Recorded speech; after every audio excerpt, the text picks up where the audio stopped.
ನಮ್ಮ ಅತ್ತೆ. ಅತ್ತೆನಾ ತಾಯಿನಾ? ಓ ಸಾರಿ, ನಿಮ್ ತಾಯಿ ನಿಮ್ ಜೊತೆಲಿಲ್ವಲ್ಲ? ನಾನು ಯಾಕೆ ಕೇಳಿದೆ ಅಂದ್ರೆ, ಯಜಮಾನಾಗಿ ನಾನ್ ಕೊಡೋ ಸಂಬಳದಲ್ಲಿ ನಿಮ್ ಫ್ಯಾಮಿಲಿ ಮೇಂಟೈನ್ ಮಾಡಕ್ಕಾಗತ್ತಾ?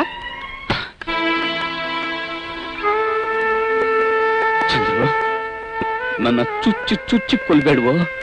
ನಾನು ಸಂಪೂರ್ಣವಾಗಿ ಸೋತು ಹೋಗಿದ್ದೀನಿ. ನನಗೆ ಗೊತ್ತು, ನನ್ನ ಅಮ್ಮನಿಗೆ, ನಿನಗೆ, ಉಷಾಗೆ ಮಾಡಬಾರ್ದ ದ್ರೋಹ ಮಾಡಿದೆ. ಹಣಕ್ಕೋಸ್ಕರ ನಿಮ್ಮೆಲ್ಲರೂ ದೂರ ಮಾಡ್ಕೊಂಡೆ. ಸರ್, ಚಂದ್ರು ನೀನಾ? Not Chandru, mister Chandrashekhar, proprietor of this mill. Mister Ravi, you are already 10 minutes late.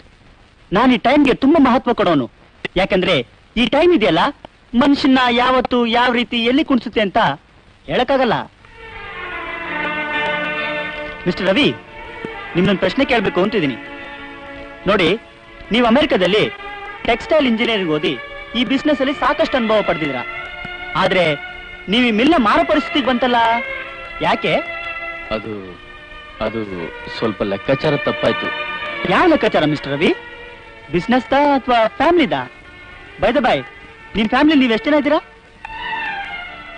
ನಾನು, ನನ್ನ ಹೆಂಡತಿ, ನನ್ನ ಮಗ, ನಮ್ಮ ಅತ್ತೆ. ಅತ್ತೆನಾ ತಾಯಿನಾ?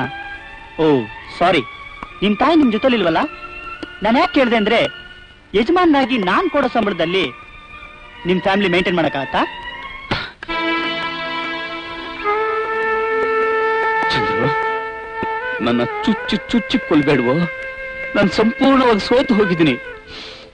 ನನಗೆ ಗೊತ್ತು, ನನ್ನ ಅಮ್ಮನಿಗೆ, ನಿನಗೆ, ಉಷಾಗೆ ಮಾಡಬಾರ್ದ ದ್ರೋಹ ಮಾಡಿದೆ. ಹಣಕ್ಕೋಸ್ಕರ ನಿಮ್ಮೆಲ್ಲರೂ ದೂರ ಮಾಡ್ಕೊಂಡೆ. ಚಂದ್ರು, ಒಂದೇ ಒಂದ್ಸಲ ನಮ್ಮ ಅಮ್ಮನ ಹತ್ರ ಕರ್ಕೊಂಡು ಹೋಗೋ. ಅವಳಿಗೆ ಕಾಲಿ ಬಿದ್ದು ಕ್ಷಮಾಪಣೆ ಕೇಳಿ ನಾನು ಮಾಡಿದ ಪಾಪಕ್ಕೆ ಪ್ರಾಯಶ್ಚಿತ್ತ ಮಾಡ್ಕೊಳ್ತೀರಿ ಕಣೋ. ಆಮೇಲೆ ನಿಮ್ಮೆಲ್ಲರ ಕಣ್ಣಿಂದ ನಾನು ದೂರ ಹೊರಟೋಗ್ತೀನಿ. ಇದನ್ನ ಮಾತಾಡಿಸ್ಕೊಡಕ್ ಚಂದ್ರು, ಇದನ್ನ ಮಾತಾಡಿಸ್ಕೊಡಕ್ ಚಂದ್ರು. ಎಷ್ಟು ದೂರ ಹೋಗ್ತೇನ? ಹೆತ್ತು ತಾಯಿ ಮಮತೆಯಲ್ಲೇ ಮೀರಿ ನೀನ್ ದೂರ ಹೋಗಕ್ ಸಾಧ್ಯನಾ? ನಿನ್ ತಮ್ಮನ ವಾತ್ಸಲ್ಯ ಬಂಧನ ಮುರಿದೋಗಕ್ ಸಾಧ್ಯನಾ? ಒಂದೇ ರಕ್ತ ಹಂಚ್ಕೊಂಡು ಹುಟ್ಟಿರೋ ಅಣ್ಣ ತಂದಿರ್ ನಾವು, ಒಂದೇ ಬಳ್ಳಿಯ ಹೂಗಳಿದ್ದಾಗೆ. ನನಗೆ ಈ ಮಿಲ್ಲು, ಹಣ, ಅಂತಸ್ತು, ಅಧಿಕಾರ ಯಾವುದು ಬೇಡನಾ? ನನಗೆ ಬೇಕಾಗಿರೋದು ನಮ್ಮಣ್ಣ, ಅವನ್ ಪ್ರೀತಿ ಅಷ್ಟೇ. ಈ ಮಿಲ್ಲು ಅವತ್ತು ನಿಂದೆ, ಇವತ್ತು ನಿಂದೆ ಅಣ್ಣ. ಚಂದ್ರು, ವಯಸ್ಸಿನಲ್ಲಿ ನಾನು ದೊಡ್ಡವನಾದ್ರೂ ಗುಣದಲ್ಲಿ ಎಷ್ಟು ದೊಡ್ಡವನಪ್ಪ. ಚಂದ್ರು ಅಣ್ಣ, ಚಂದ್ರು ಅಣ್ಣ, ಚಂದ್ರು ಬಣ್ಣ ಹೋಗೋಣ.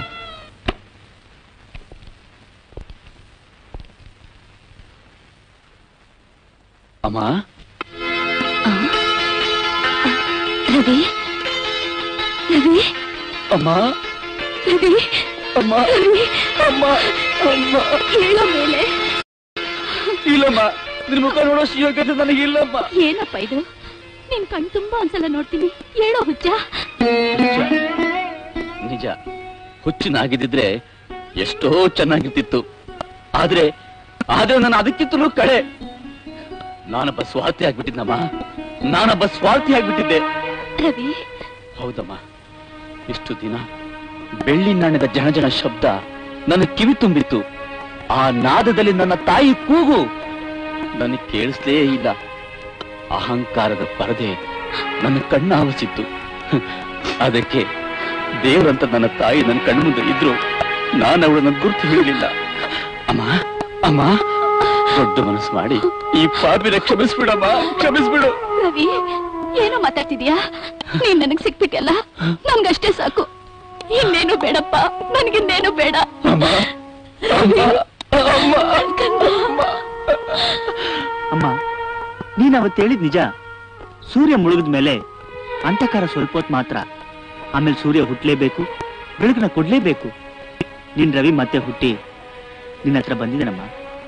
ಚಂದ್ರು, ಸೂರ್ಯ ಮುಳುಗಿದ್ಮೇಲೆ ಅಂಧಕಾರದಲ್ಲಿ ಕಣ್ ಕಾಣ್ಬೇಕಾದ್ರೆ ಚಂದ್ರನ್ ತಂಪಾದ ಬೆಳಕು ಬೇಕಪ್ಪ. ಈ ತಾಯಿಗೆ ರವಿ, ಚಂದ್ರು ಇಬ್ರು ಬೇಕಪ್ಪ, ಇಬ್ರು ಬೇಕು.